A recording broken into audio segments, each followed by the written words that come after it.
So official welcome to everyone who's here with the Mindfulness Society of Canada. And tonight we're going to be doing a Metta practice. I'm going to be leading a guided meditation, but I'll talk a little bit about Metta to give everyone a better understanding of what it is, what it's not, some of the ways to practice it, why it's important, why it's powerful. And then we'll actually go in about a half an hour practice. They'll do about a 30-minute practice for all of us so that we can benefit from learning how to practice and actually practicing. So just a quick show of hands. How many of us here know about Metta or know or have practiced it? Either know about it or have practiced it before. So keep your hands up. I'm just going to switch my view so I can see. Okay, so pretty much everyone on camera has their hand up. Excellent. And then if you, I got some thumbs ups scattered throughout, and then I'm looking through the list and I see a lot of people who must have practiced Metta before. So thank you very much for sharing. So I don't have to go into a long explanation about what it is, but I thought I would talk a little bit about where it comes from, where it came from, and how that's relevant to us today. And then my assignment that I found out yesterday or the day before is to lead a 30-minute guided Metta practice. And so I'll do that. And that focuses on, I think, kindness and gentleness. Okay, so I think I can be kind and gentle for 30 minutes. I think that I can accomplish that. So we'll do that together. Okay. So just to start with, Metta is very relevant to us today. It might feel like we're living at a time when the world is on fire and everything is collapsing around us. The structures that we feel were supposed to be there to help us and support us and to keep us safe don't feel very stable, don't feel very trustworthy. It feels as if people themselves aren't as moral or kind or gentle as they could be, or as we are designed to be, or that we have been in the past. And it feels as if this is the only time in the history of humankind that this has happened. I happen to have looked at a lot of history. I'm not a history major by any means. I'm terrible at remembering dates and names, but any time that I go back and look at history, I am shocked at how I see the same things playing out over and over and over again. And they correspond with the three big categories of defilement. So greed, anger, and delusion. So one of the things I remember when I was in school, maybe you remember this too, if you are not in school anymore, was we had to learn history. It was part of our, required stuff that we had to learn. And as part of the curriculum, we were given history books to read. And every time I read a history book, there was the same old stories of empires and countries and civilizations that were in power for a while. And then they invaded other places, took them over violently, often, and then, grew. And then at some point they were toppled by some other powerful force. And so there was always this greed for land, for power. There was always, violence and anger. And if you weren't the right color or the right religion, or, someone wanted what you had, then you were in trouble. Okay.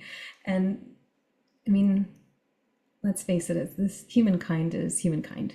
Okay. So we're not going to, the human realm isn't suddenly going to become an angelic realm. It is the way that it is. We are human beings. We are meant to experience the full gamut of stuff. And what happens often is we tend to focus a lot on what's going wrong. We focus a lot on the things that are disturbing to us. Even when there's a story in the news, we want to find out about the perpetrator of a crime. We want to find out what happened, what went wrong in their life that made them so bad or made them act so badly.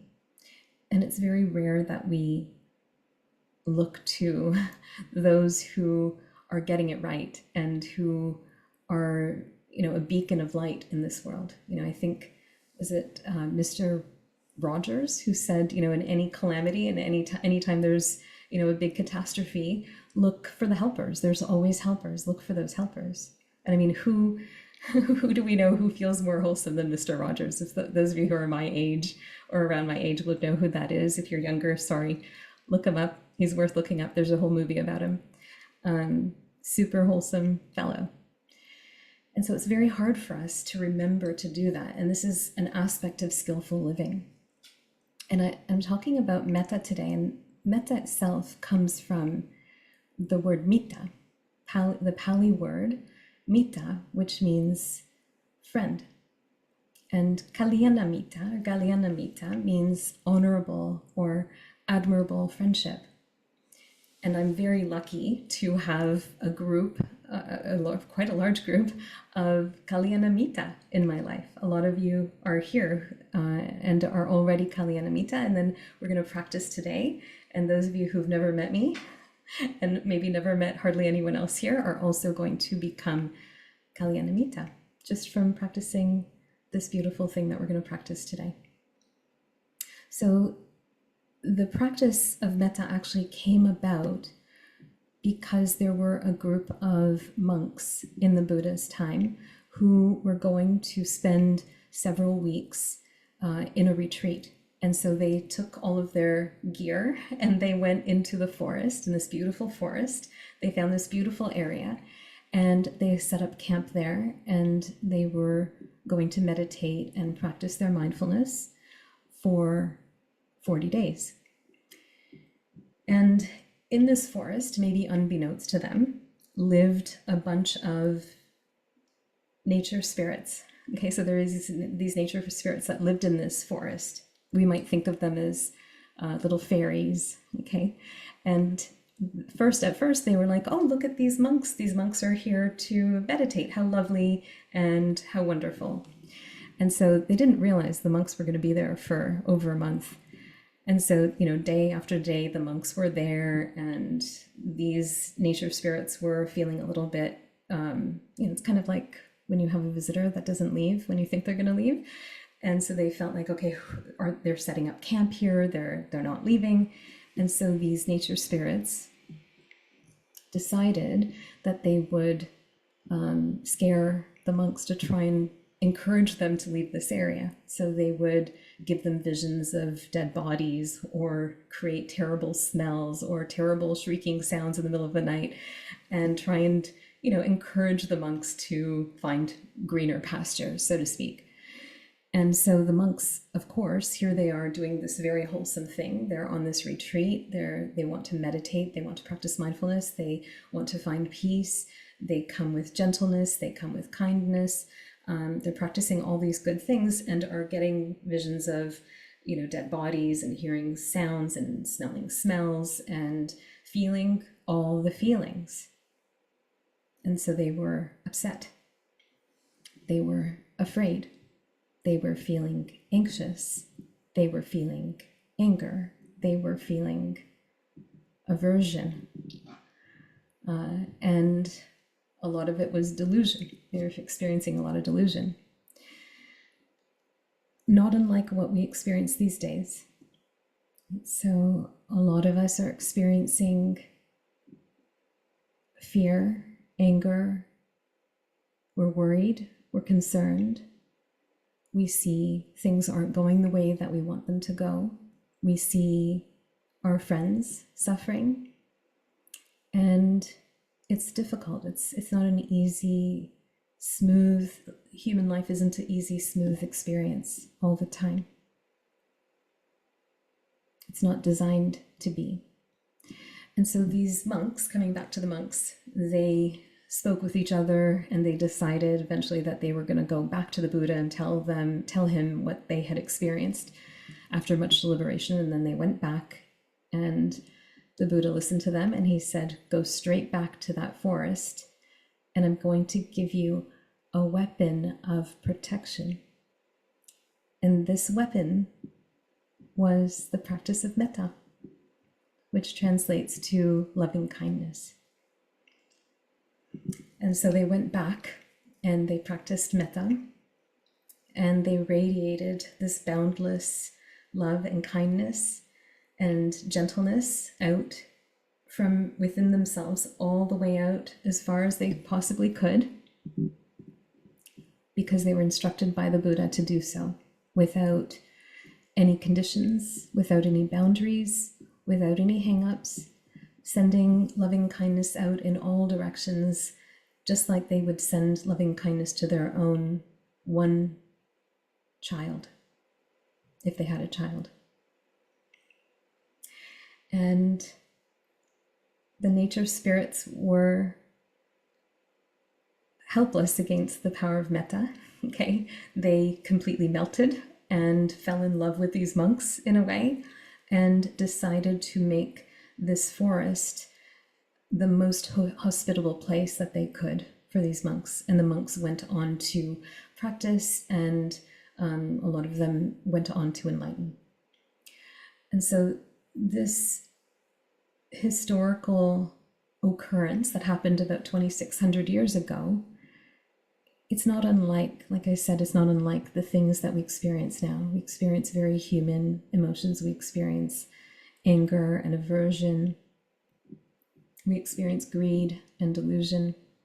And we need a weapon of protection. And lucky for us, this weapon of protection isn't violent in the least. And lucky for us, this weapon of protection is extremely, extremely effective and powerful.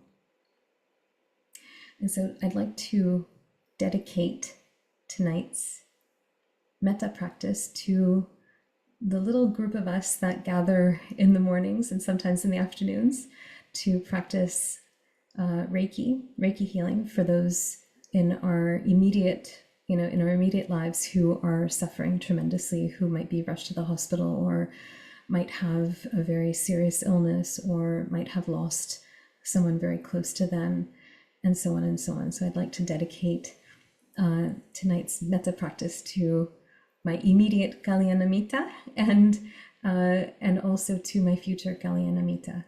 So all of us here tonight who are going to practice together. So how do we practice metta? I was told I needed to practice metta that's gentle and kind. And so one of the things that I also find that we tend to do in anything that we do is we tend to try and push and force and hold and do the boot camp method of whatever it is that we're doing. And this is the opposite of how metta is meant to be practiced. It's not meant to be forceful, or it's not meant to be trying, or it's not meant to be super tight. It's just meant to flow as easily as the water that flows down a river. Just flowing easily, gently, naturally, without being held, without being stingy, without saying, okay, I'm going to practice metta for this person, but not that person. Or, I'm not ready to practice for this person. I'm not ready to practice for that person. The more that we practice metta, the easier it becomes to allow it to flow in all directions without any holding, without any conditions. So we're going to practice doing that today. Okay, so the traditional practice is we start off by practicing for ourselves. We practice for ourselves first, because if we can't practice for ourselves, it's going to be very hard for us to practice metta for anyone else. And it is sometimes hard for us to be kind to ourselves. Okay, so some of you might recognize this habit of maybe putting yourself last, maybe putting everyone else first, maybe forgetting about ourselves, forgetting about what we need, even forgetting, like I remember, it hasn't been that long, but when I would work in an office, I would forget to have lunch. I'd forget to get up and move. I would forget to have a glass of water. Okay, this signals something bigger. It signals forgetting oneself. Okay, and so what we want to do is start with ourselves. And even this beginning part might be a little hard for some of us, But I want you to not have to push or persevere through it. I want you to just allow the practice to be there, even though we might be feeling some resistance at certain moments. Okay, just let the practice be there. Just let it happen. Once we practice for ourselves, we then take our practice further out and we choose someone who is very easy to love. And so in my mind, it's very simple. Like, I know exactly who that is. For some of us, it might be a child. For some of us, it might be a grandchild. For some of us, it might be a great-grandchild. For some of us, it might be a pet or a neighbor's pet. Someone who just feels sweet, innocent, very lovable, where there's no, like, the door is wide open. There's no friction. Okay, there's no stopping us to love this individual, this being. And then we take it from this person who's easy to someone who is neutral. And this might actually be difficult to us because it's hard to think of someone who's neutral. So this might be a neighbor that we see every once in a while that maybe we don't talk to very much. It could be the barista at the coffee shop that we go to in the mornings. It could be the person who staffs the parking lot where we go and park our car. It could be that person that we see in the neighborhood walking their dog that we don't really, maybe we'll say hi to them every once in a while. Maybe we're curious about them, but we don't stop to talk. It could be that person who sits on the bench in the park that we pass by when we go for a jog or a walk. So someone who would never guess in a million years that we would choose them. That whole pay it forward thing, right? Where you buy the person behind you a coffee or whatever it is. It's kind of like that. The person would never guess that you were thinking about them. Okay, so a neutral person. And so we practice for the neutral person. So our sphere of influence in terms of metta gets much bigger. That sphere enlarges and starts encompassing more and more and more people. And then we do maybe what some people would think is the unthinkable, and we practice metta for our enemies. And I know none of us here would think, oh, I don't have any enemies. But what does that really mean? In old language, they would say enemies. Well, an enemy is anyone who brings up stuff inside us, not pretty stuff. Okay, so that might be someone with whom we've had a disagreement, or it might be someone who makes us feel nervous. It might be someone we don't even know, but who is hated. There's a few candidates out there these days that we know. Out there, we don't know them personally, but we've seen them. We've heard them maybe talk or seen them on a video or something like that. Maybe we've heard of what they've done. Okay. So this might feel unthinkable, but what happens when we extend metta to our enemy? What happens when we envision them as worthy of friendship, as worthy of loving kindness, as worthy of affection, of gentleness and kindness? In our mind, that person drops their weapons, drops their anger, drops their selfishness, drops their hatred, drops their ignorance.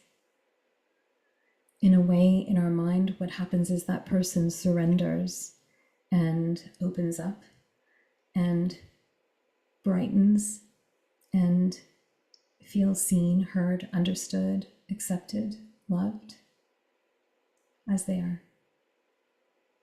And it's that moment where that change can happen. So when the monks went into the forest and they were practicing metta, they didn't all see these nature spirits, but they had a sense that they needed to practice metta because they were told by the Buddha to practice it. And so they did. They practiced metta for these unseen beings who were causing them great distress during maybe the most important period of time in the year when they were on their big retreat. And what happened to these nature spirits that were also feeling threatened, that were causing these monks such distress, these nature spirits dropped their anger, their fear, their worry. They dropped into a place of surrender, and they recognized the beauty of what was going on in their forest and made space, made beautiful spaces for these monks. So we are the Kalyana Mitta. We are the good, admirable friends, the virtuous sources of loving kindness, of gentleness, of care. And if we can do this, we can pretty much do anything. Okay, so this is a kind of a superpower. That's a protection. It's a weapon of protection. And then it doesn't end there. Once we're able to practice metta for those that are difficult to love, then we practice metta for all beings everywhere. Those that we know, those that we don't know, those that we've seen, those that we have never seen or maybe will never see, those that we can't even conceive of, those living close or near or far and, maybe on a different planet. So we extend this sphere of metta influence out as far and wide as it can possibly go without any blocks or conditions whatsoever. And there's 50 of us doing that tonight. 50 of us on this Zoom call tonight doing that. There should be more. I think there should be more. Maybe next time we gather, there will be more. Okay? So let's take a moment. Feel free to settle in if you want to. Okay? Notice with mindfulness, notice if you're finding a comfortable position in your seat. So there's always the possibility to be mindful of this body as we begin our practice. Let's just feel this body sitting as we start. We can even practice a little bit of metta for this body, sending loving kindness to this body for carrying out the work of the mind, any ideas that the mind had. Oh, I want to eat this thing. I want to go exercise. I want to go do this. I want to go here. I want to go there. Oh, I have to shovel a driveway. Oh, I have to do this. The body just goes and does it where it can. Let's just take a moment. There might be some gratitude there. Let's just spend a moment to feel a little bit of loving kindness towards this physical body. You might feel not only the body sitting and supported, but you might also feel the breath moving in and out. You might feel that expansion at the center of the body with each in-breath, and the relaxation at the center of the body with each out-breath.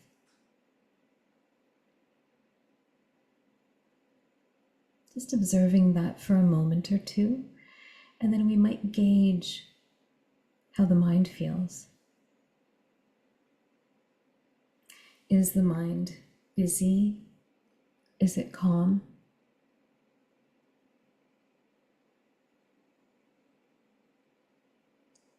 And we might allow the mind to be exactly as it is and send the mind a little metta. May this mind be at ease.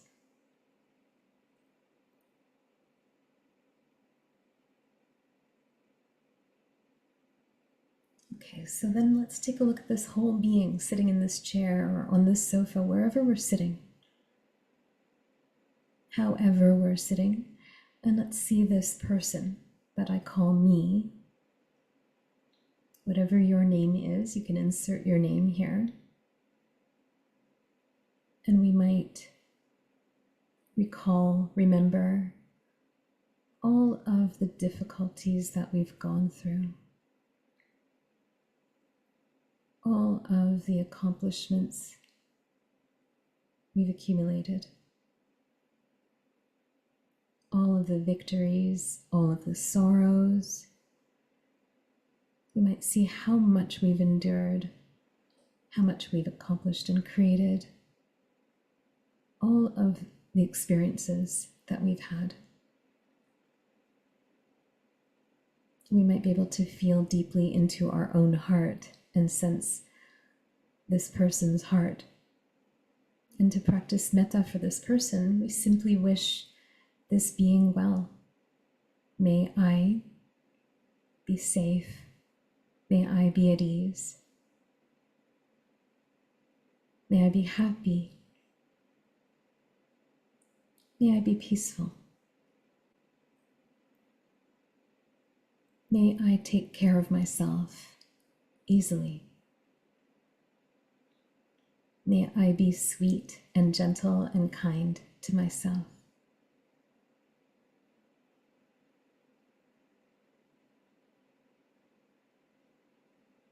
May I be sweet and gentle and kind to myself.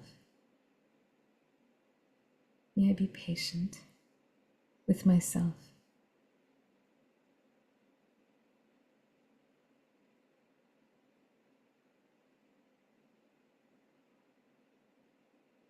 Really get a sense of this person that you are sending metta to, loving kindness to.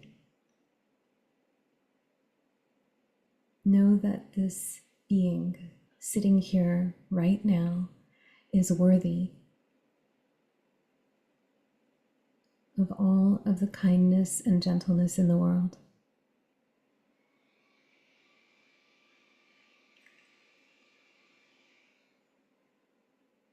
May I be happy and peaceful.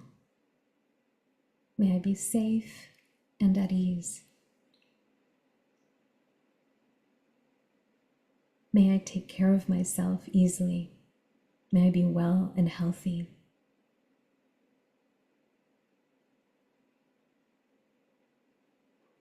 Just taking a few breaths for yourself.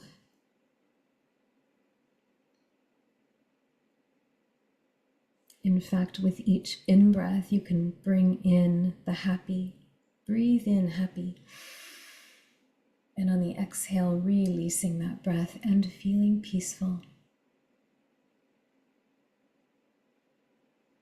So that happy is more energetic, like the in-breath, breathing in happy. And on the exhale, breathing out, feeling peaceful.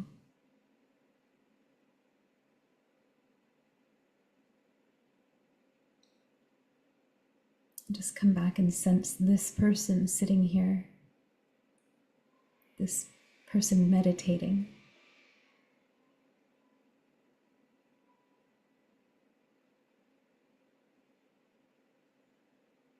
Sense how they are worthy.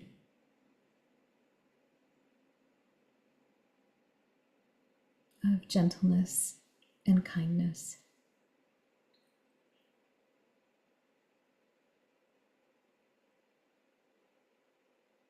And if there's any resistance, just let it be there. Don't try and fight it.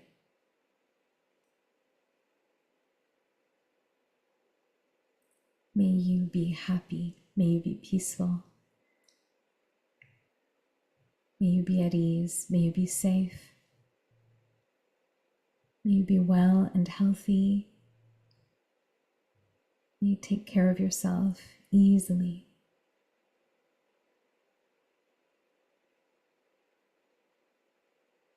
Just raising our own internal vibration to start with. Let's take one beautiful breath in, collective deep breath in. I know it's late at night for some of us. Exhaling out, just letting your whole body relax. And now let's widen our sphere of metta. So starting here internally, and then we're going to bring in as if we're sitting in a circle, and it's as if we're going to bring in someone who's really easy to love. Again, this might be a child or a grandchild, a great-grandchild. This could be a pet. It could be a pet that we have currently or that we've had in the past. And let's just visualize this individual, this being. Notice how our heart automatically opens to this being. For some of us, our heart might feel like it's melting, sensing their innocence and their sweetness. And let's bring that gentleness and kindness to them as well. May this being that is easy to love, may this being be happy and peaceful. May this being be safe and at ease.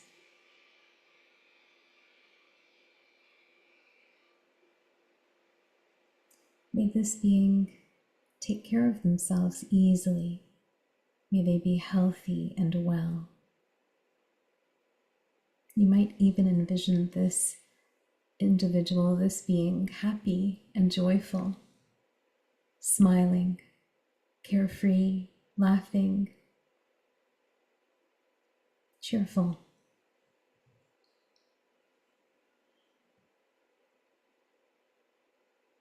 Allow this circle of ours to welcome them. Allow them to feel completely safe here with all of us. May this being be happy and peaceful. May they feel welcomed. May they feel that they belong. May they be safe and at ease, healthy and well. May they take care of themselves easily.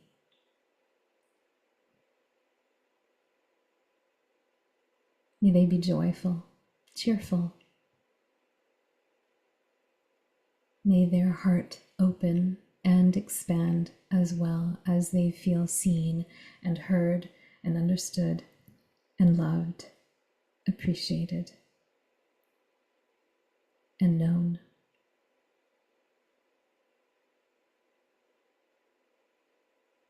Can we allow ourselves to be gentle with them? Super gentle, as if we're holding their hand.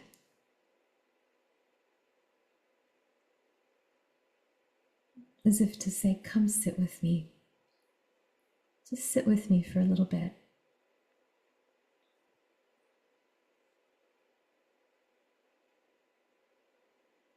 So this gentleness is so rare in our world these days and so needed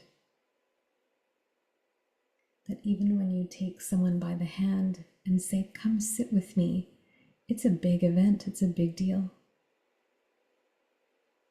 Because it doesn't happen very often. So as you invite this being to sit with you, to sit with us, remember that you are also sitting with them and that you are sitting with us.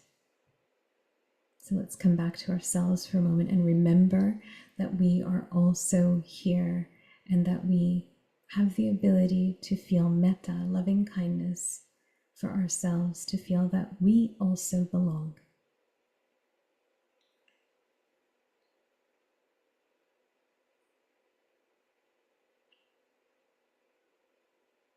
Okay, let's take one deep breath in. Feel free to lift the crown of your head all the way up. You can draw your shoulders up if you'd like. Exhaling out. We don't want to fall into a trance here. Okay, we want our mind to be light and easy and alert and awake and also peaceful. Okay, it's possible to be alert and clear and radiant and peaceful and not hazy and not dreamy. Okay, so anytime you need a little bit of a waking up, take a nice deep breath. You can lift your shoulders up, exhaling your shoulders back and down. Our circle is still here and hasn't gone anywhere. Okay, let's pick someone who we don't know very well, someone who is neutral to us. And this could be the person who's at the grocery store checkout, or a neighbor, someone who walks their dog down the street. It could be the assistant at the vet's office. It could be the secretary at our doctor's office or our dentist's office. It could be anyone that would never guess in a million years that we would choose them. Someone who we feel neutral towards. So just pick this person.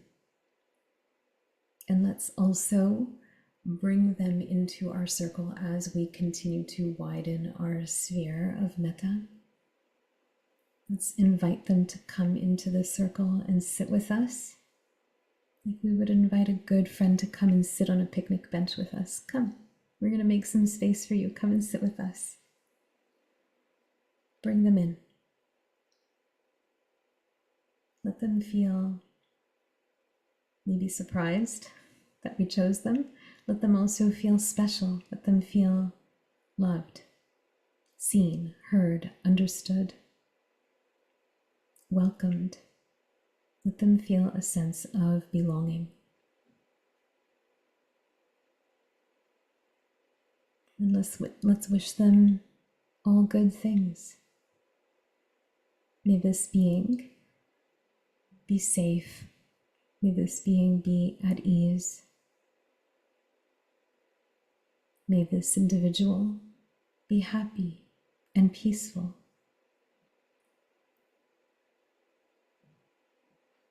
May they be well and healthy, and may they take care of themselves with ease. May they feel loved, appreciated, accepted. May they feel that they belong.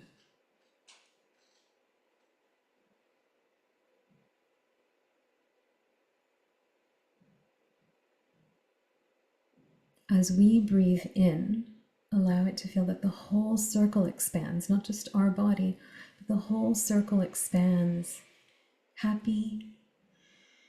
And on the exhale, peaceful, the whole circle relaxes.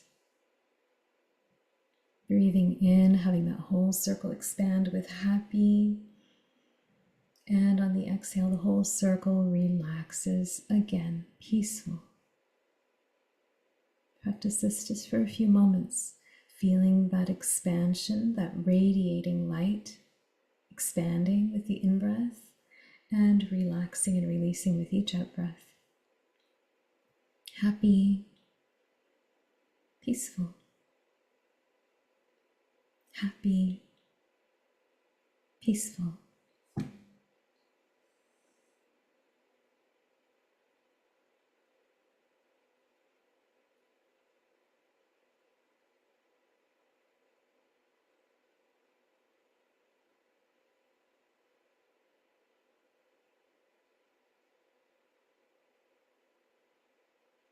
All together.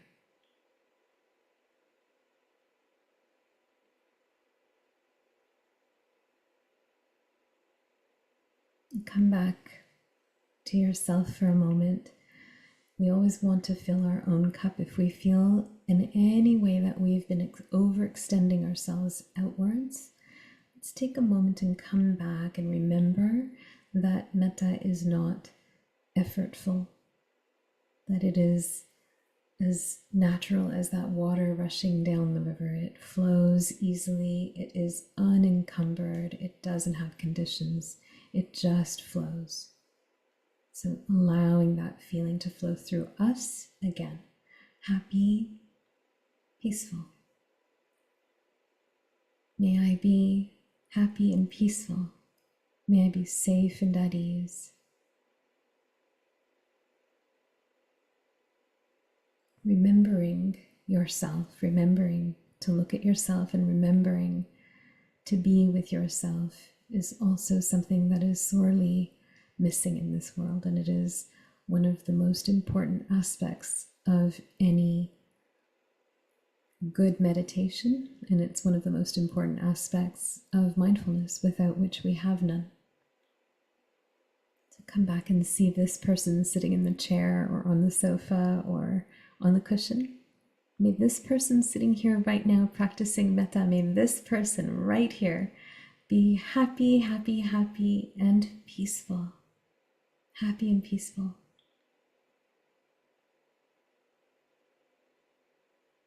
And let's take one cleansing breath and exhaling out.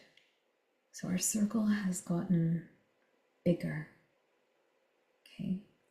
Our circle has widened. We've invited someone easy to love, we've invited somebody neutral, and we've remembered to come back to ourselves. And now we're going to do something that might be a little bit challenging. So let's invite in someone that is difficult to love. For whatever reason, that person might bring up a lot of difficulty in our heart, maybe tension, maybe memories. If we've had a disagreement with someone, or maybe we don't agree with how they're operating, this is a good candidate. And let's bring that person in, even though we might not like them. Let's bring them in. This is a safe space for everyone. No one can be harmed in practicing metta. So let's bring that person in. Yes, that one. Let's make space for them. Let's all widen our circle and make space, accommodating this difficult person. And let's really see them. There might be, at some point, there might be compassion that comes up. There might be a surrendering in ourself. Maybe we surrender. Maybe we allow ourselves to drop our shield or our weapons or our thoughts and feelings. It's only here that we're suffering, in our own hearts. So let's take a moment, just like the monks did out in the forest, when they were terrified, when they were upset, and let's just practice this for even our enemies. May this person or this being, may they be safe. May they be at ease. May they be happy, truly happy in their heart. May they be peaceful in their mind. May they be well. May they take care of themselves, their heart, their consciousness, their spirit, with ease. Maybe for the first time in their lives, may they feel that they belong. Maybe for the first time in their lives, may they feel metta, unconditional friendship.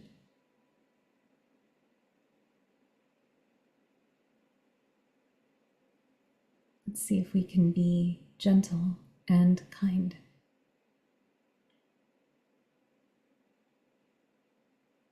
Yes, it might be hard. Can we allow ourselves to practice the hard things?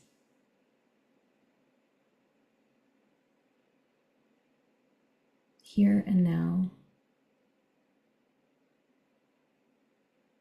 when perhaps nobody else in the world could. So may this person, maybe that we don't like at all, may this person be loved,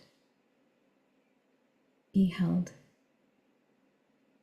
be nourished, be supported, be helped. May this person be safe. May they be at ease. May they feel welcomed. May they feel that they belong.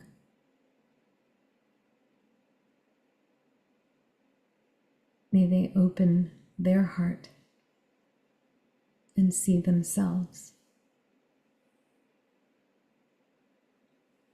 May they allow in the metta that's here for them. May they take it in.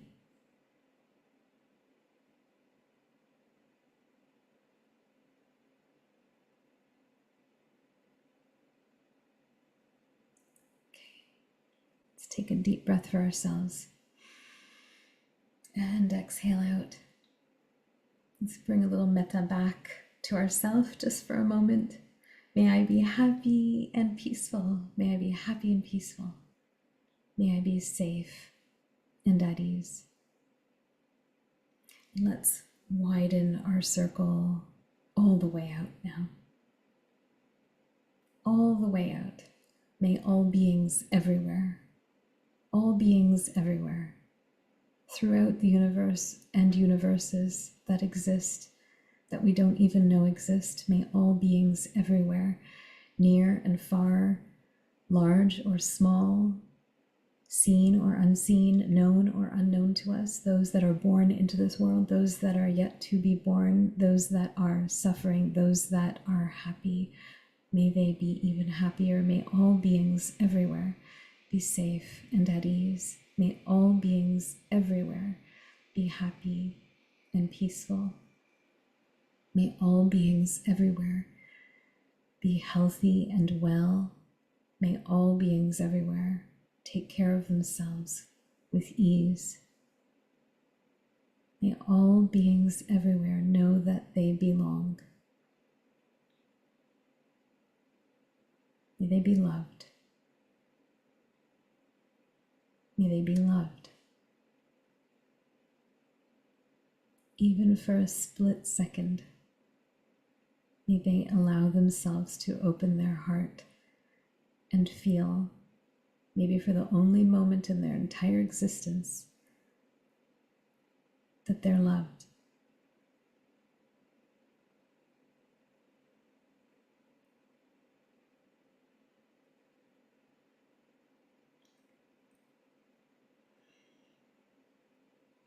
Okay, well done. So let's just take a moment.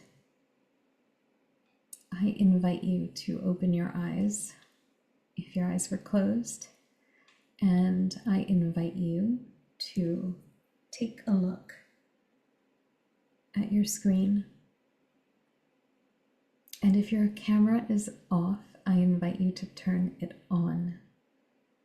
And I invite you to beam smiles out to each other. So take a look at all these beautiful, happy, lovely, Kalyana Mitta, admirable friends. I just see children. All of you are like my kindergarten class sitting in a circle on the carpet. And some of you, I don't see your faces, but I remember some of your faces. Some of you that I don't see your pictures, I remember. And some of you, I'm imagining your face. So there we go. See if you can allow yourself to practice this as often as you remember. It doesn't have to take half an hour. It doesn't have to take 10 minutes. I usually practice metta before I fall asleep, and I'm actually lying in my bed when I do it, and I just go through my family members and then outwards to all beings. And sometimes I don't get to all beings. I fall asleep before I get there, but I at least give it a shot, like I start, okay? So see if you can find a good time to do that. I highly recommend bookending your day with some kind of spiritual practice, whether it's a meditation or metta or mindfulness practice or some Reiki healing, either first thing in the morning for a few minutes or at the end of the day for a few minutes. It can really help set the tone for your waking day, and it can set the tone for your sleep as well. For those of you who are parents, I have a few extra minutes. I'm going to share something with you. For those of you who are parents or even aunts like I am, uncles or grandparents, or you have children in your life, one of the things that I used to do with my niece and nephew when they were a little younger was I would put them to bed when they would come and stay over. And they always protested, but I think they secretly loved it. I would have them tell me, I would ask them, how many people do you have? And then I would have them enumerate how many people they had in their life. Like, how many people loved them? And so they would start with the mommy loves me, daddy loves me, grandma loves me, grandpa loves me, this other grandma loves me, this other grandfather loves me, this auntie, that uncle, this cousin, my teacher, my friends at school, this so-and-so neighbor, the dog. They would just go through, and that's how they would fall asleep at night. They would fall asleep surrounded by love, remembering how loved they are. And anytime they would come and sleep over and we did that together, they would sleep completely fine through the whole night and not wake up, not be scared, not come to my room in the middle of the night, which was also good for me. But I felt like if I could give them something that would support them and help them feel secure, that this was it. So if any of you are having trouble with kids, nightmares, anything like that, give it a whirl, give it a shot and see how that works for you. Okay. So thank you to all of my admirable friends that are here tonight. We always end our practice with metta. So we can bring our hands, palms together if you wish. And one last time, may all of us here be safe and at ease. May all of us here be happy and peaceful. And may all beings everywhere, radiating out towards the furthest reaches of existence. May all beings everywhere, large and small, near or far, seen or unseen, known or unknown to us, those that are born into this world, those that are not yet born, omitting not even one. May all beings everywhere be happy and peaceful and safe and at ease and know what it is to be loved. Thank you everyone for being here.